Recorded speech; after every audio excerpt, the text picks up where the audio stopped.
तुषाराद्रिसङ्काशगौरं कबीरं मनोभूतकोटि प्रभाश्रीशरीरं स्फुरन्मौलिकल्लोलिनी चारुगङ्गा लसत्फालबालेन्दुकण्ठे भुजङ्गा. A warm welcome to all the devotees on Raksha Sutra English. We are going to narrate wonderful holy stories to all the devotees from the book Miracles of Love by Ramdas Ji, an exclusive devotee of Maharaj Ji. Please listen carefully to all the devotees. I didn't want to go to Madras with Maharaj Ji. He asked me to go, but I had no clothing. Maharaj Ji said he was going, and I said I would only go to the station and say goodbye. So I went inside his railroad coach because I wanted to pranam. But he just wouldn't talk to me. He turned away and wouldn't even look at me. I wouldn't get off, and after the train started, Maharaj Ji began laughing. Then I had to go with him.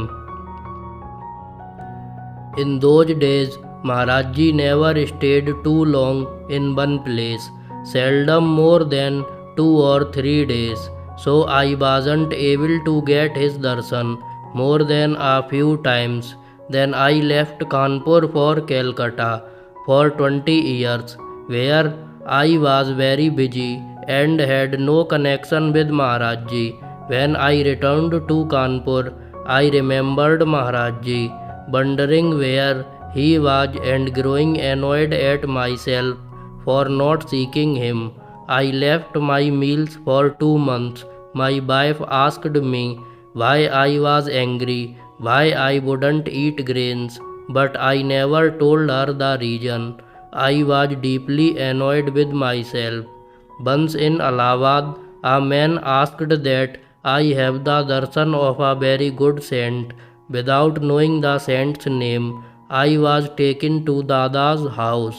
Maharaj Ji saw me and said, "Why have you not eaten your meals for 2 months?" I replied, "Why have you not given me darshan? I may be mad, but you are a saint. You shouldn't be mad." Like a child, I spoke very rudely to him. Someone asked me, "Are you going to have a fight with Maharaj Ji?" I said, "Yes, of course. Why shouldn't I fight? He is like my father, and I his son. Why shouldn't we fight? Don't interfere." Maharaj Ji said, "Please don't interfere. He is my very old devotee." The people went away, and Maharaj Ji turned to me and said, "Now go home. I will come to your house tomorrow morning and I will take my meal." I said, "All right, when you take your meal at my place, only then will I taking grains. If you don't come, I will not." Maharaj Ji said, "Come tomorrow." I said, "No, Maharaj Ji, I have no reliance on your words. You tell me to come you tomorrow, but you may not be here then. Then what will my position be?" "Won't go. I will sleep tonight here on the veranda or on the grass." Maharaj Ji said, "No, there's no place for you to sleep here." I said, "It doesn't matter, Maharaj Ji, I will sleep outside the gate on the public road with 1 or 2 bricks for a pillow. Then in the morning I will catch hold of you." Maharaj Ji said, "Oh no, you must rely on me. I will definitely go with you. You go." Maharaj Ji insisted, giving me his firm word. He then sent someone after me to drive me home. This man asked me to wait for half an hour. I sat down.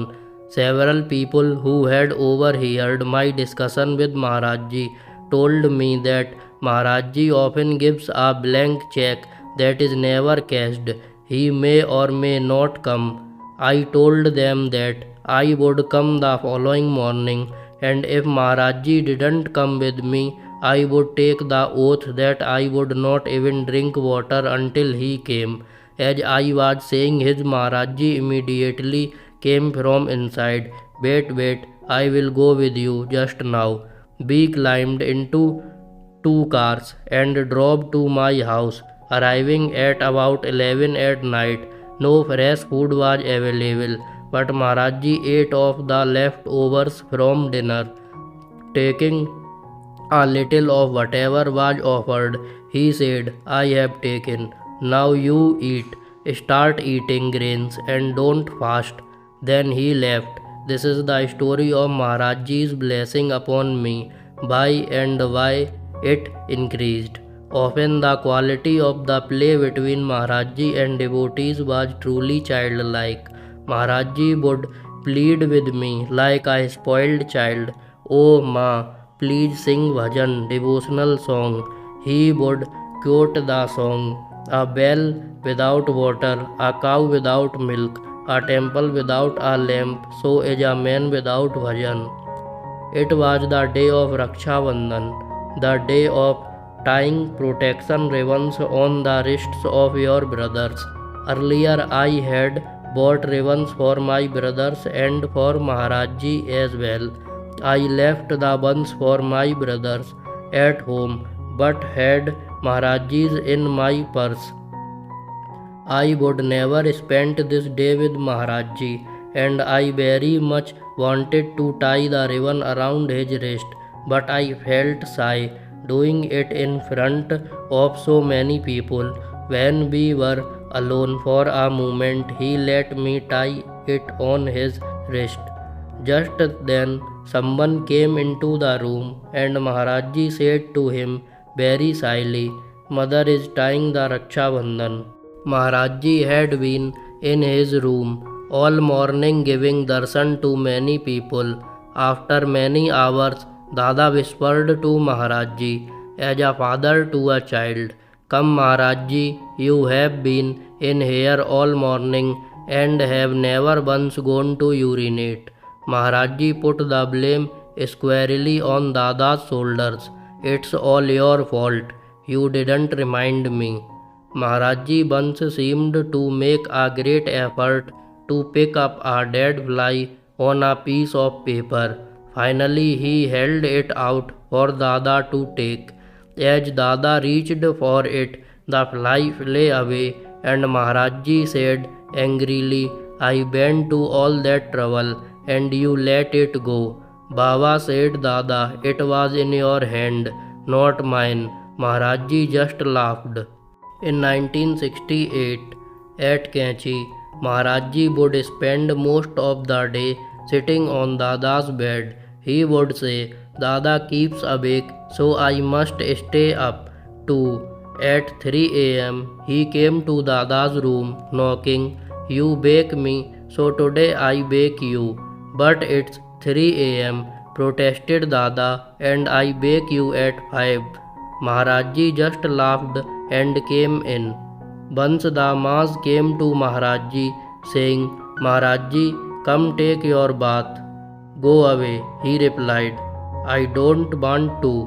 Come, KK, we will go to Vrindavan. Maharajji was lying down, sick, with a cold. Mrs. Soni, who had never seen him lying sick like that, rubbed his feet and said, Oh Maharajji, your feet are so cold. Are they, Ma? He was like a little child. It was a new moon, which is auspicious to see, so just as one would with a child. She said, Maharajji, come to the door and look at the new moon, and you will be better. Will I, Ma? She helped him to the door, coaxing him. Ma, I don't see it. There it is. Where, Ma? Finally, oh, I see it. Then she said, Now you will be all better tomorrow. She helped him back to bed, and the next day he was better. One devotee said, that although she had a camera, she had never taken pictures of Maharaj Ji. She would lend her camera to others. One day it was loaded and in her possession. She was alone with Maharaj Ji and decided to try to take pictures. He tried to pull my leg, posing this way and that, turning his head to the right, the left pretending to meditate. It was such fun. She pointed out several photos of Maharaj Ji, now on the ashram walls, which were taken at the time. Only we were allowed to be with him at all times while he was eating, bathing, or going to the latrine. He was so delightful. Sometimes he was like a small child, so playful and joyful. Sometimes he would seem so helpless. Under Maharaj Ji's blanket is long section, so further stories will be narrated to all devotees in next episode. To listen the wonderful holy stories of Maharaj Ji, please like, share and subscribe the channel, and don't forget to ring the bell icon. Write in the comment box Jai Neem Karoli Baba Ji Maharaj and Jai Ramdas Ji.